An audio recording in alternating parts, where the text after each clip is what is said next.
6 months ago, I released a budget deck tech that launched thousands of people on their journey into Shadow and all the cool stuff that Levia does, like fighting plants. In that time, heavy hitters, the Kayo Armory Deck, and part the Mistveil gave us quite a bit of bang for our buck. So let's revisit Levia on a budget.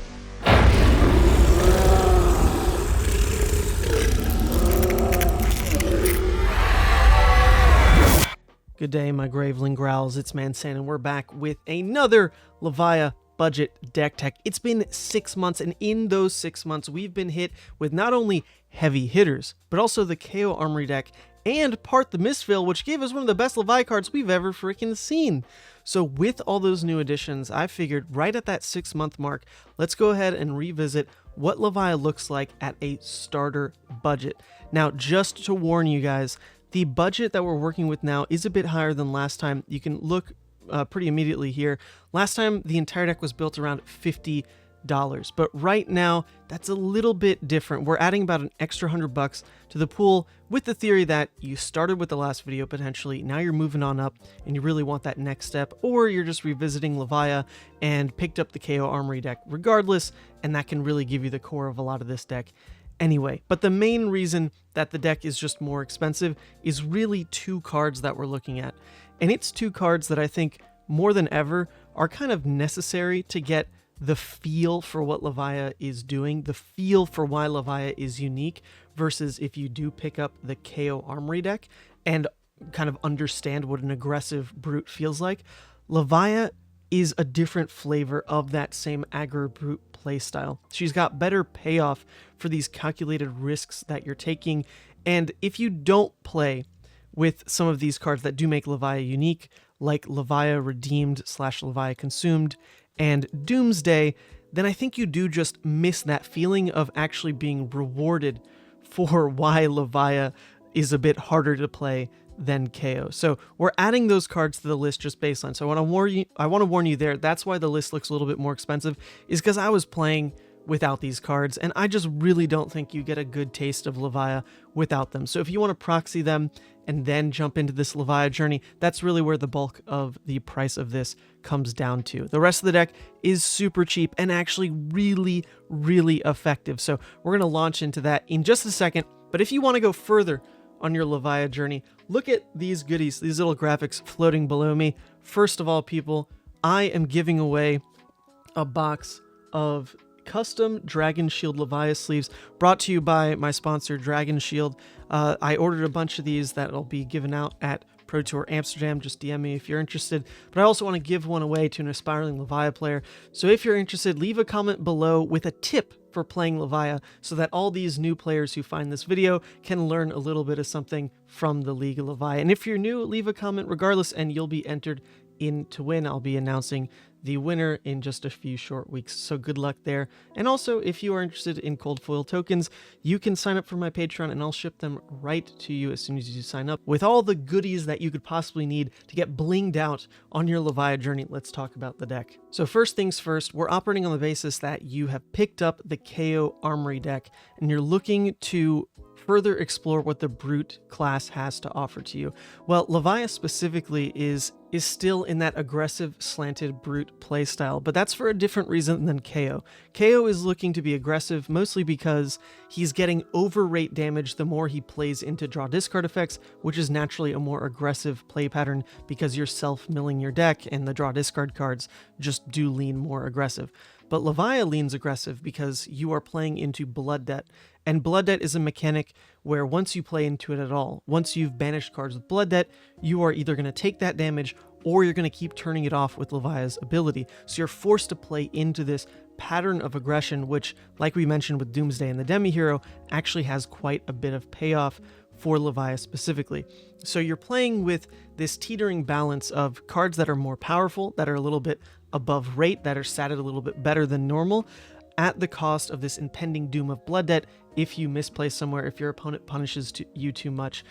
But this entire deck is built to kind of use that aggressive nature of Blood Debt to make it so your opponent is pressured so fast, so furiously, that you have more control over the game as they are forced to block before you do. So if we look at the equipment suite, it's very much in line with this aggressive mentality. And there's some really good cards from the Kayo Armory deck that help us do this, namely Hide Tanner, a little bit of an innocuous card, but it's blocking 1, which is quite powerful, especially when in previous budget builds we're looking at Grasp of Darkness, which blocked 2, so just a little step down. It still blocks.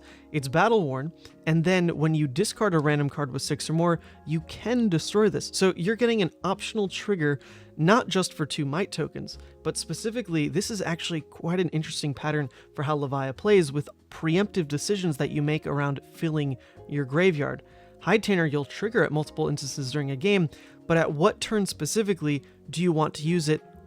Is it just for the might tokens, or is it because you're going to need graveyard fill going into your next turn? So there's actually some really unique decisions around Levia specifically this card unlocks, and it's 3 value for an arm piece at this budget tier. It's quite good, and that follows suit with Hooves of the Shadow Beast, another battle-worn 1 equipment, and this card actually makes its way into even the most competitive Levia lists because control over an action point as compared to the random nature of Scabskin Leathers is really strong for turns that are built to go wide. Built to go wide either because of Shadow Realm Horror type plays, Dread Screamers. This is normally off the effect of like a Blood Rush Bellow, where you're trying to specifically get in as many attacks with that Blood Rush buff as possible, or trying to fit a very specific cost curve off of the back of 2 costs and 1 cost in your deck. But the control over having that action point is really strong, and it combos beautifully with a new card we got in part the Mistveil of Shadow Realm Horror, where Shadow Realm Horror really is looking for a specific amount of banishes. Hooves of the Shadow Beast gives you this layer of protection over always making your wide play, regardless of whether you hit 2 banishes or not with Shadow Realm Horror, which we'll see in a second. So I think this card is really powerful, and it still blocks 1. It's going to get you that graveyard fill when you crack it. Absolutely all-star standout. I really prefer this card over Scabskins regardless. Then we're moving on to the weapons, Mandible Claws, and these might be on their way out with KO potentially hitting LL within the year, early next year, something like that. But while we've got access to them, we might as well use them. And this deck actually uses them a lot better than even the last budget Levia list, because we're leaning more into the draw discard effects to turn on the claws here to make them have go again. And Levia is a deck that is generally blue heavier than a Rhinar deck, but not as blue heavy as a KO deck, but that still gives you a lot of opportunity to sink resources into claw swings, maybe come in for a 2-cost claw swing, 2-cost all off of 2 blue pitches to kind of push this rate.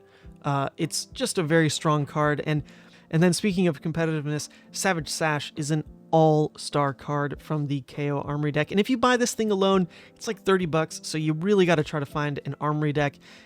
In the US, it can be a little hard to find them for $40 right now.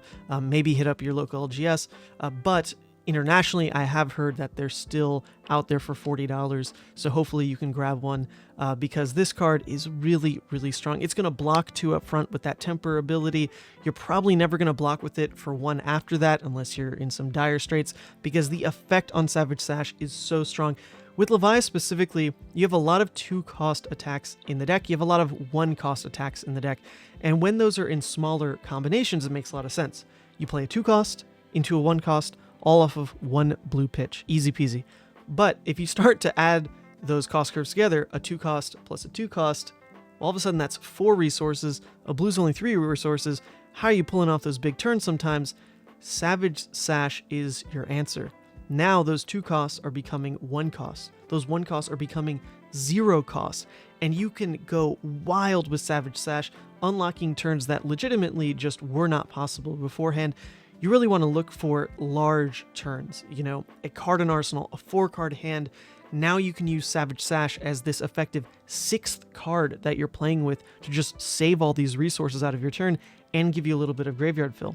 Or you can use it on smaller hand sizes where you just missed drawing the blue that you needed, and Savage Sash can just bail you in those positions. It's just so much stronger than Heart and Crossstrap, which is what we were looking at in the past budget builds. So really ridiculous card. Then finally, this one is more Levia specific, right? Shadow Brood Equipment Head.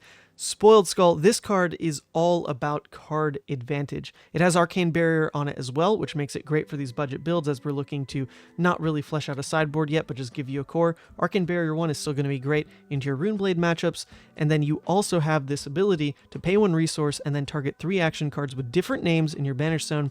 Choose one at random, you may play it this turn.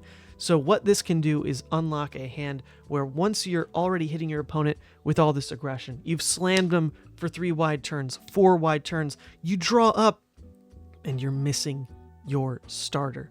Your starter being a go again piece. Spoiled Skull lets you toolbox that hand and say Pulping, Wild Ride, Blood Rush Bellows, Dread Screamer, Shadow Realm Horror, Blood Rush Bellows, whatever it is, you're going to name these starter cards basically to enable that hand that otherwise was missing go again. So Spoiled Skull works really well when you're ahead in those scenarios to just make sure you don't miss a beat in slamming your opponent with damage. And this can combo on Savage Sash turns, it can combo on Blood Rush turns, so to kind of do what we're talking about with Hooves of the Shadow Beast, just like make sure you're getting these extra attacks off to get that Blood Rush buff pumping, or you can use it independently on its own turn cycle just to make sure that an even more innocuous go again card like Wild Ride still turns that 4 card hand into 3 wide, something like that. The card's just very, very good, and it works even better in smaller hand scenarios as well, where previously you might be panicking, oh my gosh, I had to block out, I only have 1 card left in hand, it's a blue, but I can't turn off Blood Debt. Actually, Spoiled Skull lets you use that blue effectively every time to turn off Blood Debt. You pay into Spoiled Skull, you get to name 3 2-cost cards that turn off Blood Debt. Dread Screamer, Shadow Realm Horror, Hungering Slaughter Beast, something like that. And no matter what, that 1-card hand will turn off Blood Debt, which in its own way is a very powerful effect for a newbie to Levia, because you just get to bail yourself out of these panic states where otherwise a 1-card hand could never turn off Blood Debt. So this is just like a really strong equipment suite for how cheap of a core we are looking at. Let's break down what we're looking at card by card. And Boneyard Marauder is actually a really great way to exemplify what I was talking about with Levia's cards being above rate at the cost of Blood Debt. So this is a 1 cost for 6 attack. No effects attached to it. No go again, nothing like that. But at its core, this is basically +1 stats above something like Critical Strike, which is a 1 cost 5 attack. So Levia gets these little additions of power here and there, sometimes big additions of power, to be fair, at the cost of Blood Debt. So if you can play an entire game without ever really taking Blood Debt, then you are just an above rate deck. Then everything you're doing is just better than normal, right? Because if you never have to actually take damage from Blood Debt, then you're just doing these incremental plays above your opponent over the course of an entire game. You got an extra value this turn cycle, extra 3 value this turn cycle, and you never actually take Blood Debt. That's crazy. That's crazy. So that's at the core of what we're trying to do with Levia, is never actually use Blood Debt as a downside, but potentially use it as an upside with those cards I mentioned right in the beginning of the video with the Demi Hero and Doomsday. So Boneyard Marauder is at its core just a really strong card in that even if you draw all reds, you can turn off Blood Debt. It fits a cost curve of those 2 costs, pitching a blue into go again. You can play Boneyard Marauder. It's not conditional. You can turn off Blood Debt. You can work it into these Blood Rush plays where you pay for Blood Rush off of a blue. You swing Mandible Claw. That blue is now spent. You pitch another blue for Mandible Claw. You have 1 floating. You play Boneyard Marauder. That's effectively a 3-card 18 damage play. So Boneyard Marauder is just kind of like the core of Levia decks. I've never seen a deck without it, and as we move through the lineup, that's true for a lot of these cards. Dread Screamer, another just core piece of Levia's game plan. A 2-cost, 6 attack that gains go again if it banishes a 6 from your graveyard. We're running that in red and blue, and that's because we're adding a lot of 1-costs to the deck, and believe it or not, playing the blue Dread Screamer, pitching a blue, and following up with another 1-cost, like the Graveling Growl, is still a 3-card 11, and you played a blue, and you're still pushing basically on-rate damage. That's crazy. So the Dread Screamers really just work out well in that sense, but we're not running the yellow because it does interfere with the 6s that we need for graveyard, for like these draw discard effects, and we're never really like trying to pitch yellows necessarily. Yellows are a good layer of protection for the random draws associated in your turn, where maybe you have to pivot your turn a little bit because the pulping drew and discarded drew a yellow but then discarded a blue. How do you play your turn? Drawing resource cards in some fashion, especially like on a Blood Rush turn, still equates to more options than if you were stuck with a red. So we're not running the yellows for the Dread Screamer lineup, but then Endless Maw is another great example of what Levia is doing with this above rate Blood Debt push. For 1 blue, you can come in for 9. And at its core, if you just look at numbers, that's one of the most obscene things Levia is doing. That is a 2-card play for 9 damage, 4.5 points of value per card. But of course, you need to do more than that in a Flesh and Blood game to win, because that's not necessarily pushing over what your opponent can block with, right? Sure, you can throw a 2-card 9, but your opponent could also just block 9. It's not hard. So what did you actually accomplish? Well, generally, you've bought yourself room, because when you're making these above rate plays with Levia, what you have to consider is that you have done equal damage to what another deck has done with another card spent on their front. You're coming in for 9. If they block 9, that means they spent 3 cards to do it, whereas you only spent 2. So what are you doing with the extra card advantage that really came from that? Generally, somewhere along that 4-card hand, you want to have blocked with a card, but then you also get this free card of value, and that probably wants to go in Arsenal. And that's a really core part of Levia's play pattern, just generally, is always try to use the above rate value you're pushing to buy yourself room for Arsenal. And that's because there's a lot of combo cards in Levia, like this next one we're looking at, Graveling Growl, that don't work in a vacuum. You just straight up cannot play Graveling Growl if you have not done something else in that turn, because you can only do it if you've banished a 6. So that means this card needs to work in tandem with others, right? It needs to be played off of a Dread Screamer. It needs to be played off of a Shadow Realm Horror. So when you buy yourself room with this value trade that's in your advantage, you can put cards like this in Arsenal, and that guarantees that you get to play them when they are at highest value. Because in theory, this next to a blue and Shadow Realm Horror is a 3-card 14. Sometimes it's a 2-card 14 if we actually get to do everything Shadow Realm Horror is talking about. So just generally, that's how Levia's playstyle is going to work, and it's off the back of mini combos, not just like Graveling Growl, but also these draw discard cards we're talking about, because they now unlock larger hands than normal. Because with larger hands that have a draw discard attached to them in some fashion, you now get to use Mandible Claws. And that is just an amazing resource sink for when you have momentum. You just get to dump your 5-card hand at them and just make sure that your hand is being used aggressively. You're never taking this effective IP penalty of not being able to use your cards, which is something that a lot of brute decks can struggle with because you don't really have Go Again attached to everything. Only specific cards do that. And Levia, more than any, actually does have this Go Again attached to you. But at the same time, it can be hard to use 5-card hands in Levia because the Go Again is possibly coming from only one instance, one Dread Screamer, one Shadow Realm Horror. So it's cards like Pulping, it's cards like Wild Ride that are going to let you play larger and larger hands because they turn on Claws. You just have to remember there's a lot of decision points around how and when to play these cards. They don't have to be the first thing you do with your turn because there is that attached effect of randomness, right? Where maybe you don't draw and discard that 6. And if you don't draw and discard that 6, your turn is probably pretty hampered. So that's where the combo potential that Mark was talking about in our deck tech next to things like Shadow Realm Horror is really strong for these cards because you can start your turn with one instance of Go Again. Make sure that your Blood Debt is already off. Make sure you've already checked a box and then play into a little bit more of that randomness. The other thing you have to note about these cards is they are red 2-cost non-blocks, right?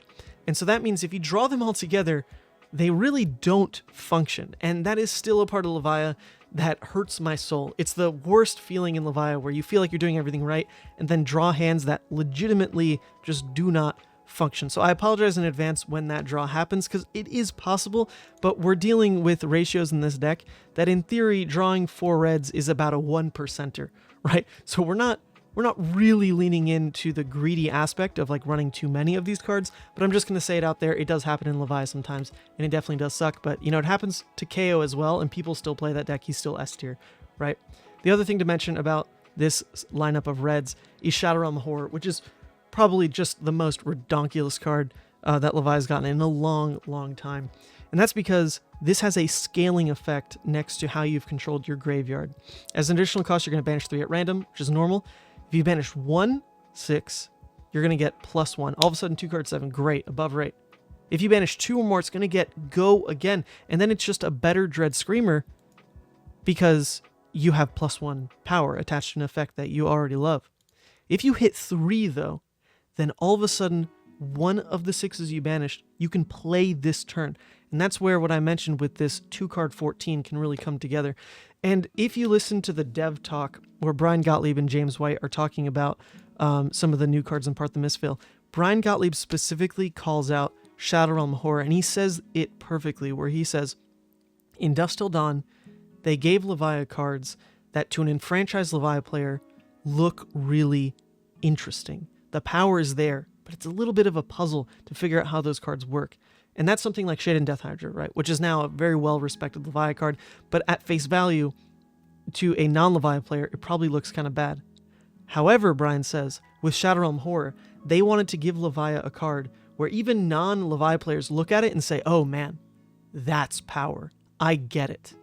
And Shadow Realm Horror is just so exactly that. You look at this card, and it is just ridiculous. It actually is just ridiculous. And when you play with it, it is almost always ridiculous. And so if there was ever a time to like try playing Levia, it's when even the devs themselves are saying, hey, we are spoon feeding you power. And that is Shadow Realm Horror. This card is just freaking fantastic. It's actually featured in that agility art that you can see down below, which is really cool as well. So even with a new card, we've already got some drip for it. Then as we move into the yellows here, we're going to go a little bit faster on this bit because the reds kind of make up the core of the aggressive strategies of the deck, which is definitely the game plan we're rolling with for the majority of this deck. The yellows are there to supplement it quite a bit, and that is to say Agile Windup. This card just gives you more control over your graveyard. It can also turn some of your turns that wouldn't otherwise have go again, but are still a good cost curve, like your 2-cost Hungering Slaughter Beast, your 2-cost Mark the Beast. With agility, those can still be followed up with a 1-cost like Graveling Growl, which is fantastic. You also shouldn't forget, if you discard Agile Windup, it of course turns on the Mandible Claws, and the cost curve for this is quite cute when you do it next to 2 blues and a 2-cost, which the list has a lot of.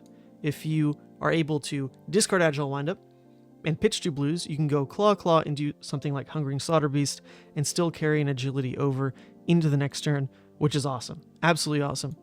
Beast Within then combos really well with the extra draw discards that we have in this deck, as well as Blood Rush Bellow, which is still the core game plan as to how Levia really wins her games and really uses momentum and to just close out a game, is off the back of going really wide off Blood Rush.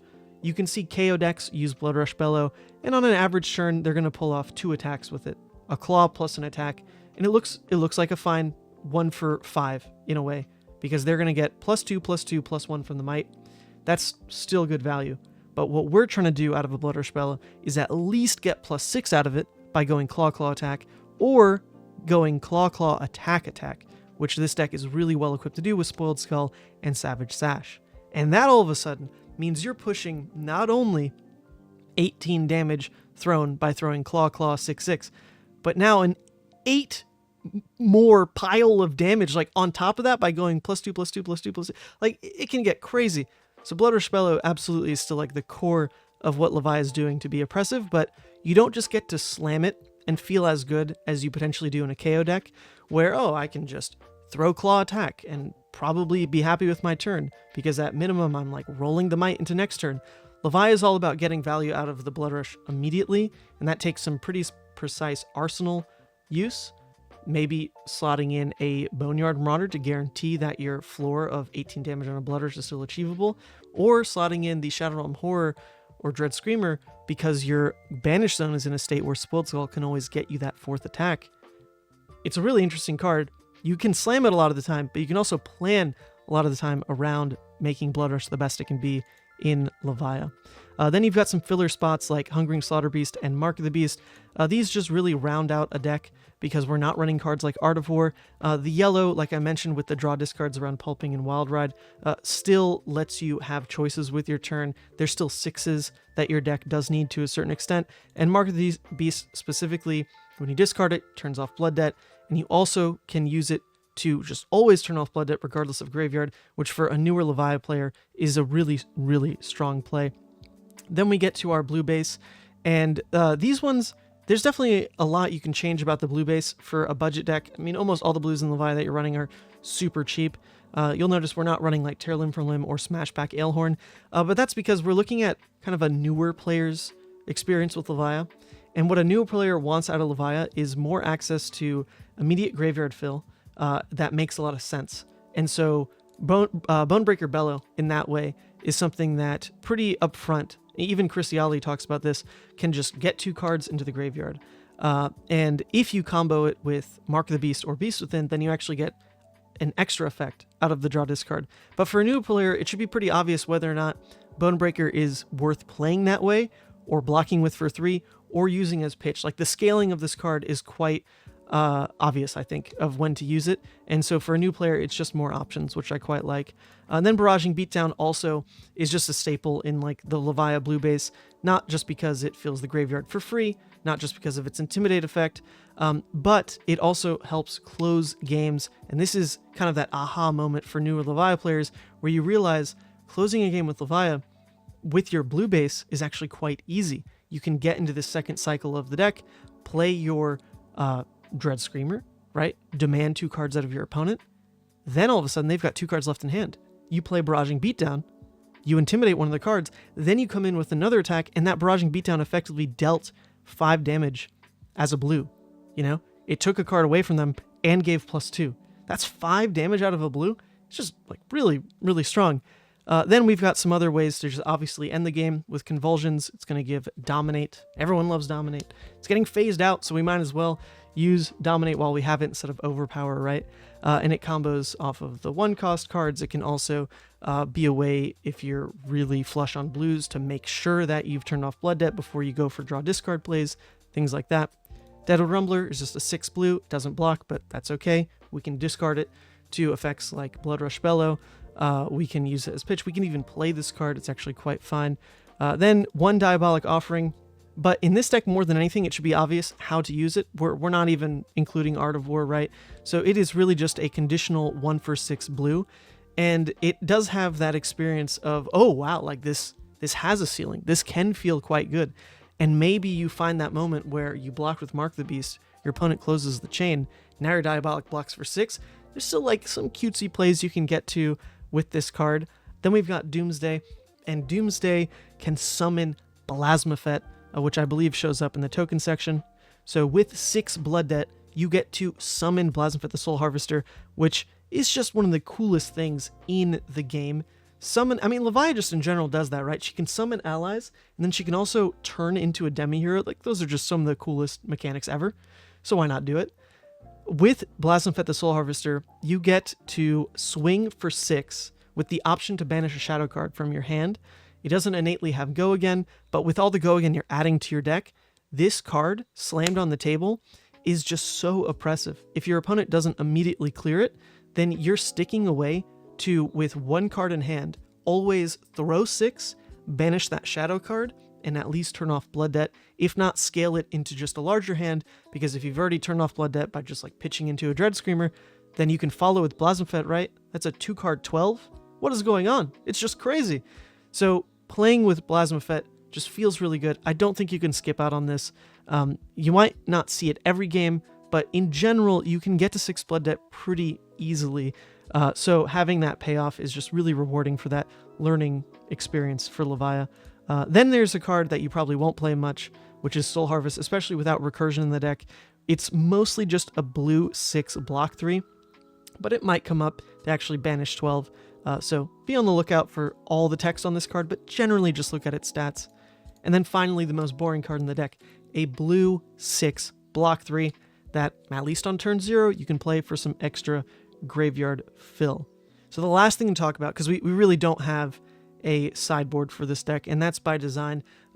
With a budget deck, I want you to just take it as it is, play it, and start to tinker and add cards without worrying about what you're swapping out. So you can look at this core of, let's see, 67 cards and just start adding what you like, right? Adding cards rather than worrying about swapping things around, which can get a little frustrating and confusing for new players for sure. So that's why there's no actual sideboard here, but there are cards that you can definitely add to make like your Ranger matchup better. You can swap the Agile windups for Send Packings in that matchup, right? And that would feel pretty good. But we're just going to move on to the last card that's going to live in your inventory, and that is the Demi Hero. Now, the Demi Hero itself is probably due for just its own like 5-hour discussion video, but you can probably piece together all those discussions if you watch my stuff. But basically, this card is what completely warps the experience of playing Levia versus the experience of playing any other hero, because you now get to sit down across from your opponent and have at minimum 3 game plans you get to enact that are pretty fluid as the game plays out. And that is either to not flip at all and kind of bait your opponent into pushing life thresholds that you're not worried about, or taking your own blood debt down to 13 to flip into consumed, or getting to 13 blood debt so you can flip redeemed and effectively heal at a certain point in the game. And that's just so much play. That's so much control over the outcome of a game that you just get as you sit down, as you play turn by turn and decide how these turn cycles will roll out. You have that control.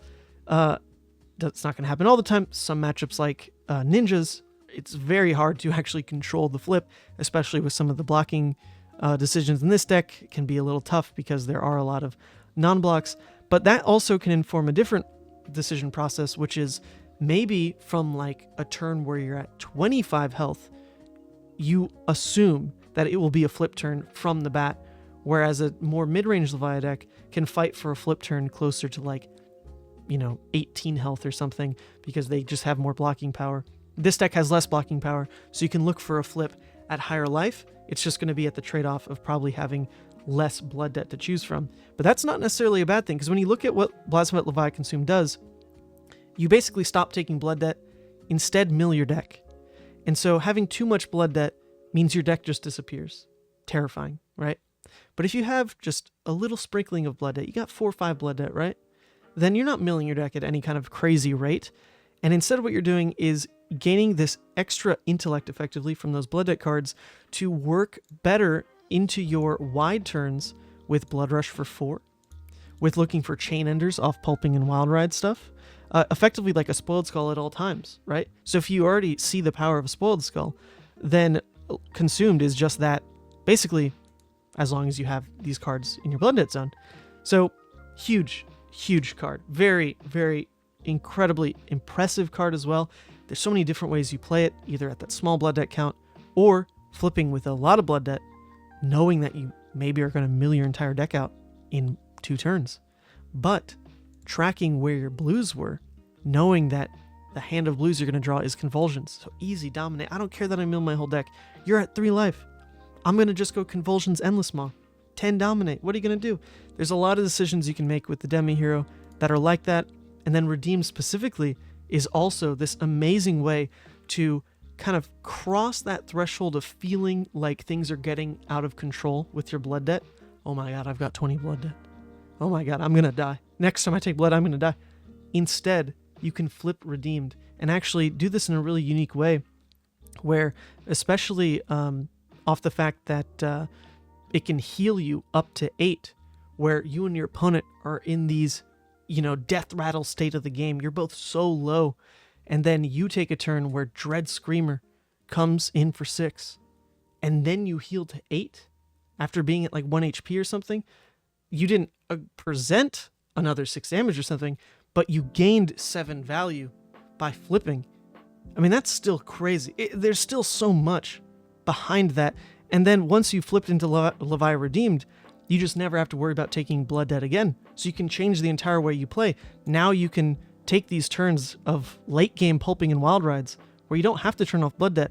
You can take these turns where you block out and not take blood debt. It's crazy. So the Demi Hero, you just have to add this card to the deck. I know, like I said, it's a little bit more money, but you just have to add this card to the deck because it is Levia. Like it's in the name. Look at this. It is Levia. So with that little bit of discussion that I wanted to bring about the potential upgrade paths, and then we're going to end this video with a gameplay. And that is, what can you do with more money in the tank to upgrade this deck? And I think the most obvious one that's missing is the Slithering Shadowpeed Art of War combo. And this is something that actually, especially with testing on my team, the Runaways, we were trying Levia without Art of War at all. We were still running Shadowpeed, to be fair. But we realized you kind of really do, like, you need to hit the highs of Slithering Shadowpeed with Art of War for that whole package to feel worth it. So they are still kind of stapled to each other. But in this deck, we're trying to cut some costs. We're not running Art of War, and with the extra non-block reds that we're adding, I think Shadowpeed gets a little bit too clunky, and you can kind of get around having less of these one costs by the addition of always having Spoiled Skull, always having Savage Sash in the list. But if you're trying to add this extra level of power, Art of War, Slithering Shadowpeed, easy combo that you slap into the deck. Then, like I mentioned, Send Packing. They're only about 10 bucks a piece, but this is an easy sideboard swap with that Agile Windup for the more aggressive matchups. When you're playing into Zen, when you're playing into Azalea, you probably don't want Agile Windup, so you can just swap it for Send Packing, get a little bit of disruption on your side, and always block 3 at least, which is really strong. The other thing that this always lets you do is have a strong flip turn that's still disruptive, because that is something that the deck does miss a little bit, is when you're flipping into Blasphemfet, you probably are still doing it off the back of like a Pulping turn, which can be strong. 3-card 12, Pulping, Claw into flip. But you don't have like that 2-card play that offers disruption into flip, which Send Packing can do for you. So I think it's a pretty worthwhile add if you got the extra funds. Then looking into the equipment that you could add, Apex Bonebreaker is just better than Hide Tanner. It just is. It's also my spoiler card, so please go see the Lego stop motion that I did with this card. It was super fun to make. But Apex is just better than Hide Tanner, so just very obvious upgrade once you have the money for it. Then Carrion Husk isn't exactly an upgrade to Savage Sash. They do different things. So like I mentioned in the beginning, when you start to learn what your equipment's doing for the choices you make throughout a game, Carrion Husk is just different choices you get to make. You get to now protect more of your hand and ignore more of what your opponent is doing. And sometimes that's more beneficial than Savage Sash just giving you effectively extra resources on your own hand. So there are some matchups where Carrion Husk is clearly better. There's some matchups where Savage Sash is clearly better, but Carrion Husk does need to end up in your Levia list at some point. Then you've got Gambler's Gloves and Scabskin Leathers, and this is a combo that I think you really don't need as much lately, especially Gamblers. That's more of a piece to counter Illusionist. But Scabskin Leathers is a way to, if you really want to lean into extra armor block, it is just always good into classes like Ninja, which can be pretty tough otherwise. And then finally, Scowling Fleshbag is another card that I think just has to end up in Levia because interacting with your opponent is not something Levia does a lot, and interacting on your opponent's turn is not something most classes do at all. So the opportunity to intimidate your opponent is just really, really effective, and when you have this equipped at all, it makes your opponent scared of them punting their own turns by getting this Intimidate right at the wrong time. It messes up everything they do. So you just want those options over your opponent, and Fleshbag definitely enables that, unlike any other card. So those are the cards I would consider baseline for Levia upgrades that make sense. But that's really it. Hopefully you all can forget Kayo and entrust your soul to Levia like I have. Let's check out some gameplay. So we're actually facing a new, which if you remember with the deck tech from Mark, who got 10th at US Nationals, he named his entire deck around how bad the new matchup is. And we are now facing the new matchup with our budget build versus their deck, which obviously is fully powered. They've got 3 legendaries just staring us right down from the get-go, and we're also going second, which is a bit disadvantageous in this matchup because generally if they can throw even one stealth attack, we either take free damage or block and end up with cards in Blood Debt instead of Graveyard. So the opponent doesn't actually play that way. We do get some Graveyard Fill off of the Dagger Swings, which is something you always want to abuse doing on turn 0. Try to get Graveyard Fill, but we still end up taking 4 damage and they get an Arsenal. But we know that Arsenal is a Slither, so the Pulping is free for the Dominate to guarantee go again because they can't have a D-React in Arsenal. So that's at least some upside, but we still took 4 damage on turn 0, and with the draw discard and the pulping, we have Blood Debt when we didn't even expect it. We have this Mark the Beast that was drawn discarded, where we really wanted to discard the Deadwood Rumbler. That would have been the best case scenario for us because we would have been able to pitch the blue into Claw Claw, come in with a 3-card 12 effectively, and then Arsenal the Mark the Beast, which Mark the Beast compared to Deadwood Rumbler in Arsenal makes a lot more sense because it can fit into a cost curve. The issue with Deadwood Rumbler is that it alone costs 3, which means it doesn't really fit into a cost curve with a blue. It just is a blue in and of itself, and that is always going to just be 6 damage, which is not really hitting the above rate type of plays that we want to with Levia. That can change a little bit with Savage Sash. You can also do some cool things with using Deadwood Rumbler to turn on your Mandible Claws, but it's still just not ideal. And speaking of not ideal, our opponent Sirens calls us, which is one of the most ridiculous cards, Brian Gottlieb. Why the hell can it pull non-block blues? Although it didn't in that case, it was a Dread Screamer. But luckily for us, it didn't actually end up meaning our opponent did much more than that. They pulled the blue out of our hand. We still have a play. They didn't really present too much more damage. So kind of just 2 dud turns back to back off of what the Siren's Call did to us. But we'll take that. You know, it wasn't as oppressive as it could have been from the new side. They could have drawn like a Leave No Witnesses, really made that kind of turn worse for us. But now, since we know they have the Slither, this kind of play looks really good from their end. They get an effective 1-card 5, which is a really strong rate, into the Slither on the E-Strike for Persuasive Prognosis. So this one scared me a little bit because they had Tunic into a Rousing Wave to make sure that that could always hit.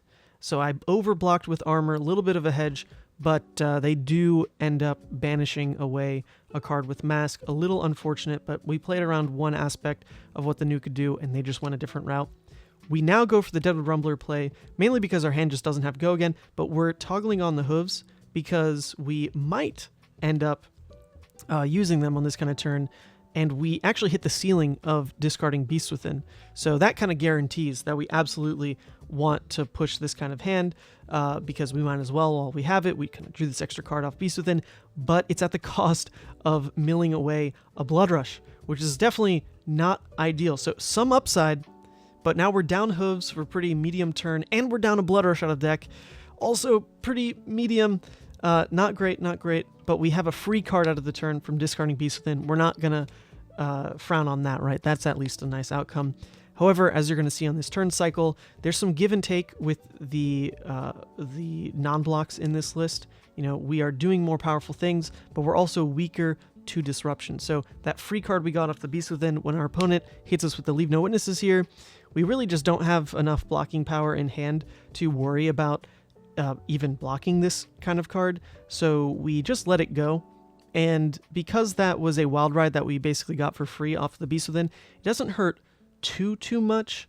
Effectively, it's giving them an extra silver for sure, rather than us not having an arsenal at all, so that's kind of upsetting. But it was a card we didn't even expect to have there, so I'm fine with losing it. You know, our hand will still play, and with the way that they're pushing on this kind of turn, there's obviously a lot of go again involved here. I'm thinking we can probably go for a flip, because in this kind of matchup, if we flip to Consumed with low Blood Debt, we basically can win, almost guaranteed. We're aggressive enough, we still have Spoiled Skull, we still have Savage Sash, that if we flip with like, 3-4 Blood Debt, something like that, we have no chance of being milled out to the Consumed effect, and so we're really looking for like one big turn to unlock our 4-wide Blood Rush, to crack our Savage Chest, our Spoiled Skull, and go 4-wide on like a Pulping turn even, something like that. So that's what I'm planning for here. I'm thinking, okay, I'm at 15, this is perfect, I'm going to Pulping, I'm going to Claw, and I'm going to flip Consumed. But something else unfortunate happens here, which is we draw and discard a Beast Within. And that screws everything up, because not only have we turned off Blood Debt, we also have gone past 13. So we no longer can even flip Consume this game. But our opponent maybe made their decisions based around seeing that happened to us, and so they decide to take all that damage. And man, them taking all that damage helps us in another fashion. I mean, I do think it was a bit of a lose-lose on their end. If they give their hand to block that turn, they could have blocked the full 12 of the damage we threw at them. but then that still gives us a full play of 4 cards. We still have Savage Sash, we still have Spoiled Skull, so we still have this like card advantage over them. They keep their hand though, and it makes sense. It was double Just Nick on this blue Infect. You know, playing a blue Infect means they can play a Transcend card on top of it. Like they've got the goods this turn, but we block with Savage Sash.